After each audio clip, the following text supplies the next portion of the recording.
আমার কাছে দুটো আম আছে আর তোমার কাছে তোমার কাছে তিনটে আছে। নিজের কাছে দুটো আমার কাছে তিনটে, কবে থেকে এত ভালো হয়ে গেলে তুমি? আচ্ছা বাবা, হ্যাঁ ভালো হয়েছে আমি বলতো। ঠিক আছে, আমার কাছে দুটো আম রয়েছে, তোমার কাছে তিনটে আম রয়েছে। আমার থেকে যদি আমি একটা আম তোমাকে দিয়ে দিই তাহলে তোমার কাছে কটা আম থাকবে? তোমার কাছে তিনটে ছিল, আমি আমার থেকে তোমাকে একটা দিয়ে দিয়েছি, তোমার কাছে কটা আম থাকবে?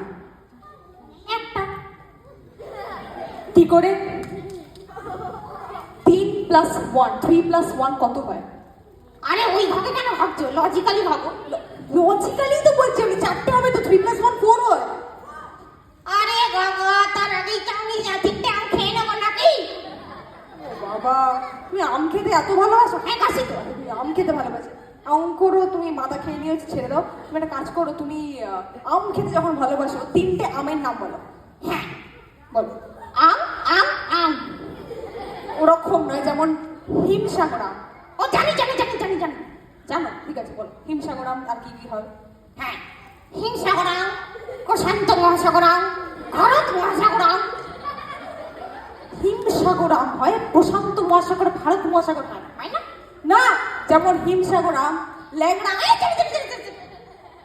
বলো। হ্যাঁ, হিমসাগর আম, ল্যাংড়া আম, কানা আম, খোড়া আম। কানা খোড়া হয় না।